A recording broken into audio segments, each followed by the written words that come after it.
attention, please.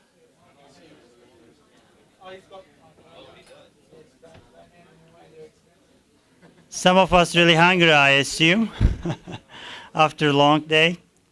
So my name is Faruk Taban. I'm the president of Turkic American Alliance.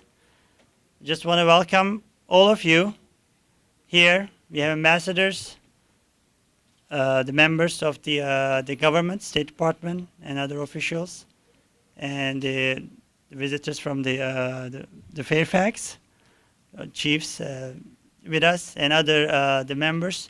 So I just want to welcome all of you again to our annual traditional Rumi Forum, Turkic American Alliance joint Ramadan dinner. So we are going to start the program. I just want to welcome you and then just turn over the microphone to President of Rumi Forum, Emre Çelik. Emre?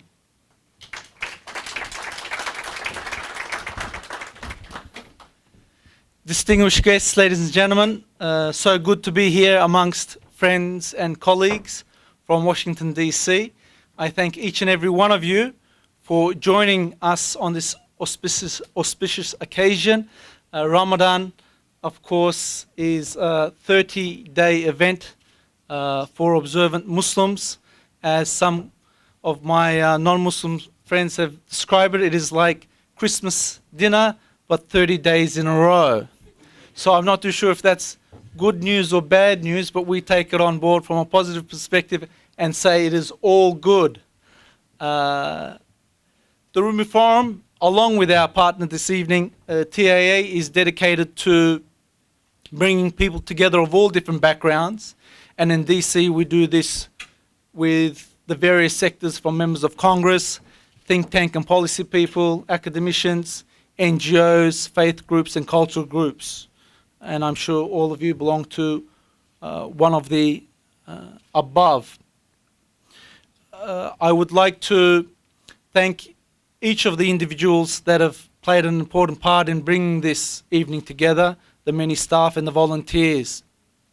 One important aspect of Ramadan, on top of the very personal aspect of worship, reflection, and giving, is the social aspect, which is what brings us here today. It is a very important Abrahamic tradition of Muslims to invite not only friends, family and colleagues, but even strangers, their neighbors, people that they don't know, to share in a meal. It is said Abraham set up his tent on the crossroads so that all those that passed by would visit his tent. And according to another tradition, it is said that Abraham would never sit for a meal unless he had someone by his side to share in that meal. So it is in that tradition that we invite all those around us to share in a similar meal to this evening. I should let you know that the Rumi Forum has organized 20 similar events like this during this Ramadan, so we're keeping ourselves busy. And on that note, of course, Ramadan, or the breaking of the fast meal that is referred to as Iftar, is upon us. It is on sunset, so I'm going to request initially our tables A, B and C, if they may slowly proceed to get themselves their dinners, then everyone thereafter can join them. I hope you enjoy the Turkish feast this evening, and we'll be back with you later during the meal for our distinguished speakers. So I ask that our guests at tables A, B and C initially please make their way to grab some food. Thank you.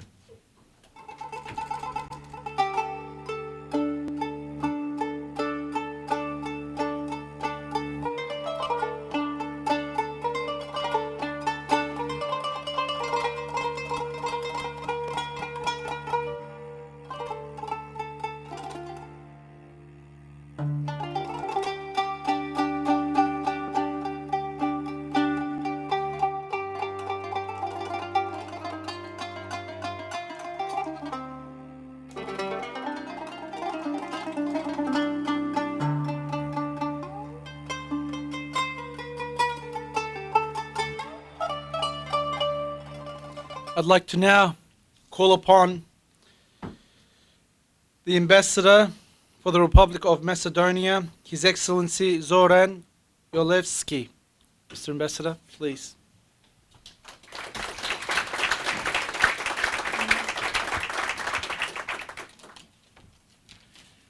Dear ladies and gentlemen, dear brothers and sisters, it's my great honor and privilege to be tonight with you, to share this iftar dinner, and to share your friendship with me, my family.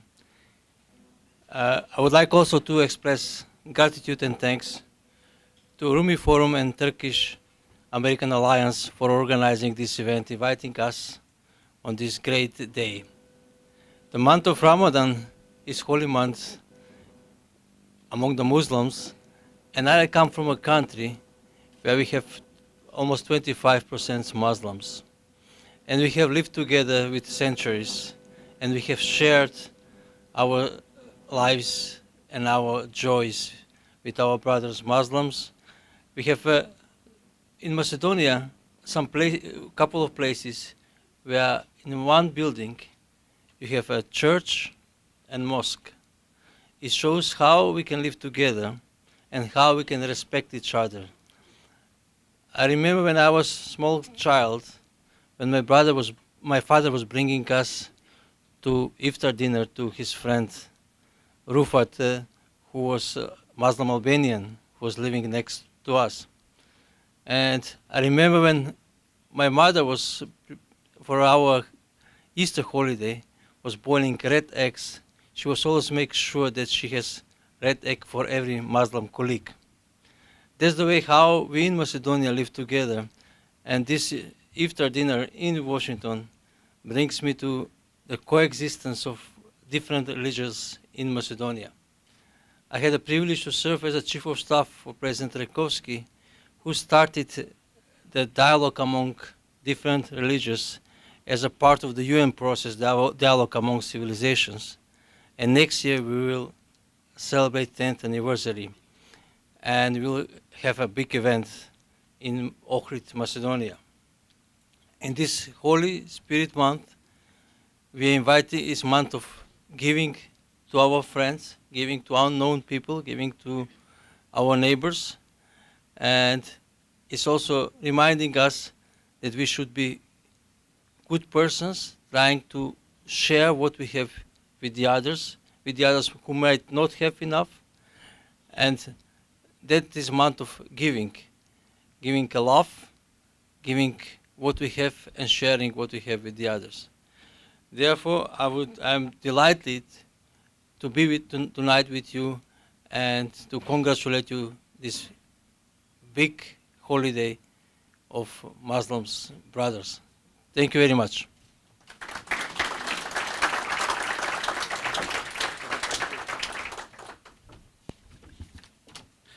I'd like to now invite Her Excellency Amelia Matos Sumbana, the Ambassador for the Republic of Mozambique.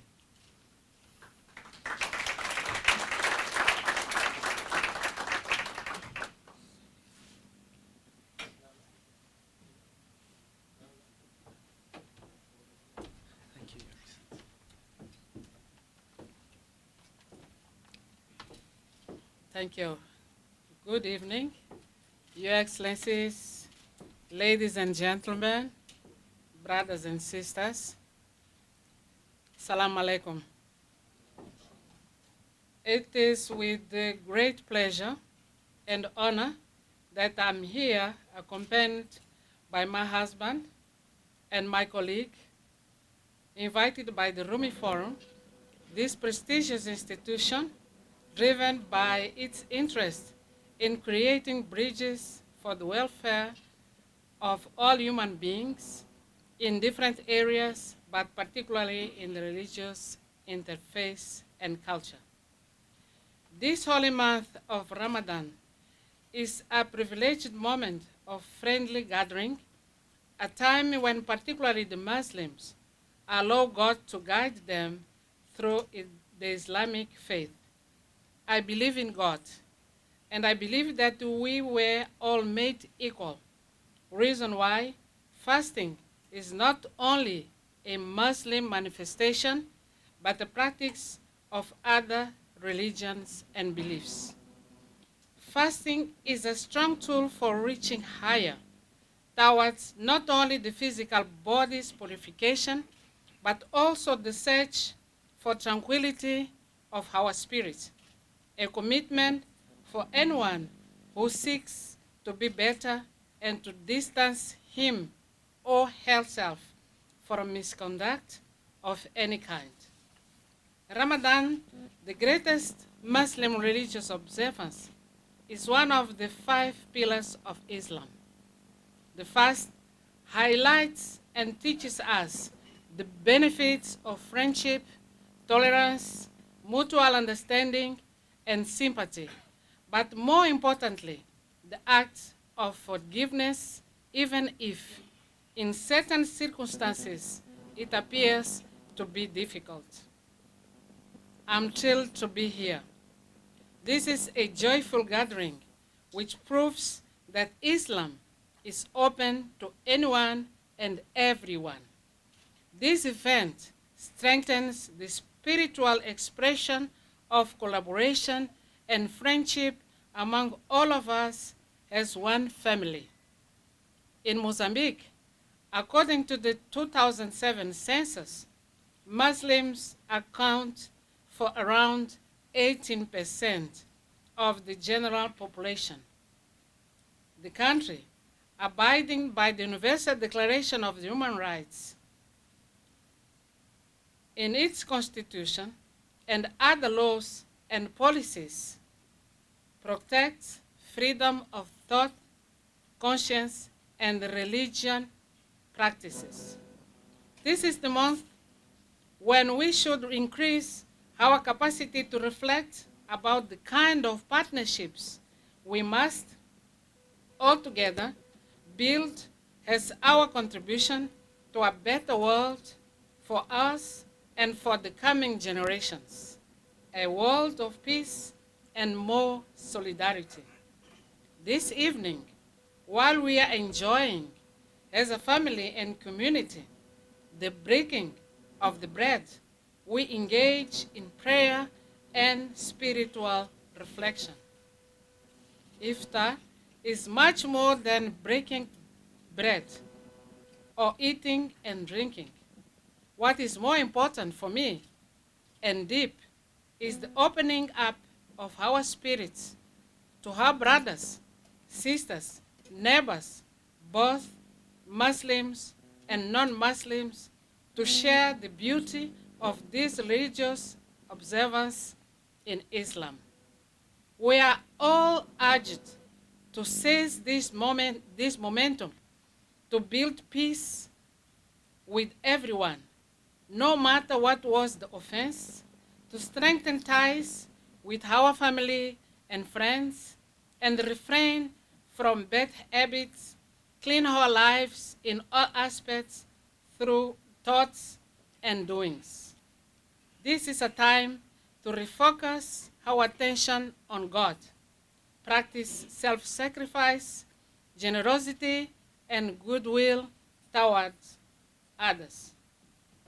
Excellencies, dear brothers and sisters, permit me to express my desire that God may bless us all during this Ramadan and beyond with His forgiveness and mercy. May He fill our souls with the joy of our closeness to Him and to each other. Allow me, before finishing, to ask for a blessing on the hands of those who prepared and served this meal. I am grateful to God for providing me the opportunity and the wisdom to share and enjoy this blessing together with you while we break this bread in His honor. May God bless all of us and our families. I thank you very much. You're very kind.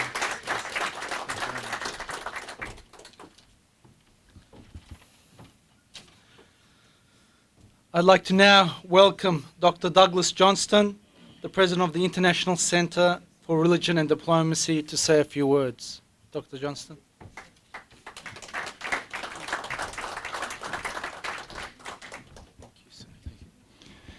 Thank you very much to the Rumi Forum and the Turkic American Alliance for the privilege of being with you this evening.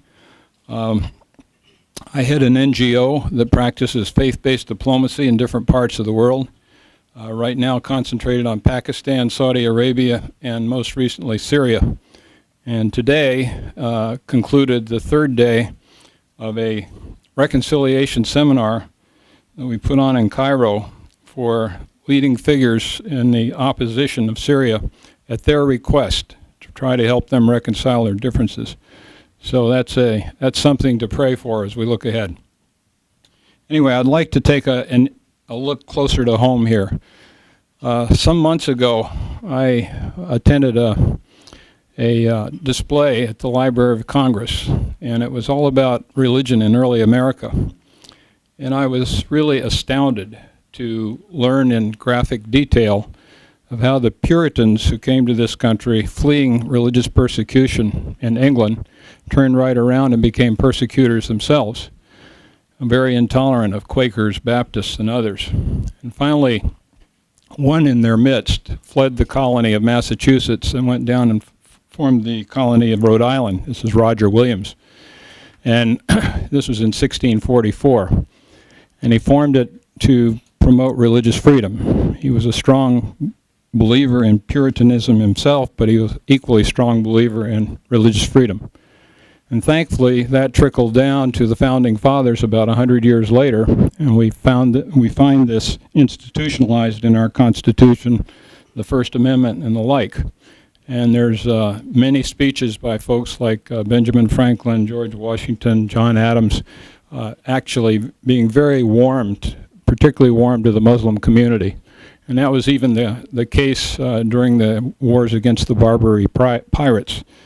And then finally, as we see through history, it's trickled down to the present with some hiccups along the way. Some persecution of Catholics, a lot of persecution of Mormons, but those are reasonably behind us, till we come to the wake of 9/11. And now we find a degree of intolerance toward Muslims. And I would just encourage you, as you look at that, to recognize that the United States has always historically been an open country.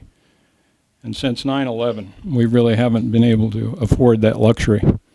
And as in all such situations, you find that there's an overreaction, and eventually, given enough time, the pendulum swings back to the middle course where it should be. In the meantime, I think it's very important that all of us think about what we can do personally to arrest the Islamophobia that has taken root at the grassroots in this country. Fortunately, I don't think that's a majority opinion at all, but it is there, and it's disturbing. When people ask me what one ought to do about it, I say, well, if you're a Christian, talk to your pastor. If you're a Jew, talk to your rabbi, and seek out the imam of the nearest mosque. Encourage them to do that.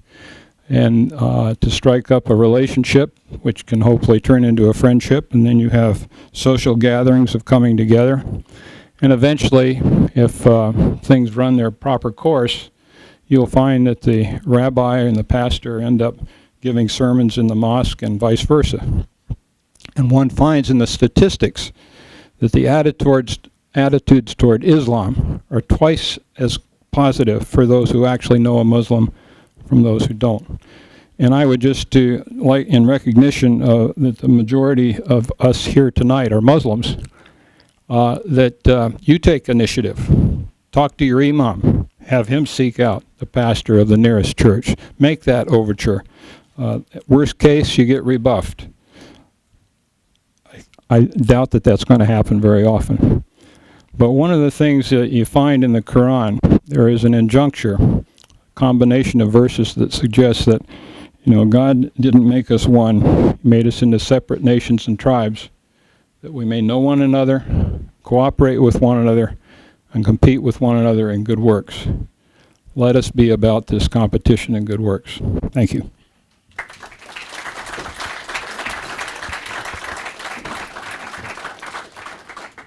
Thank you, Dr. Johnston. They're very motivating and important ideals. I won't add to that, but very important for us all. That brings to a conclusion the formal aspect to this evening. Ladies and gentlemen, please enjoy your desserts. There's also fruit if you haven't already enjoyed that. We have for you brewed at the back some Turkish tea, and we have guides that will help you to the rooftop. There's a very nice scene of Congress in the evening, so you're more than welcome to enjoy the next half an hour or so here mingling with your table guests and fellow colleagues. So formally I bid you farewell. I want to thank Dr. Faruk Taban from the TAA, our distinguished guests and speakers, and each and every one of you for playing a part this evening. Until next time, have a most prosperous evening. Thank you and good night.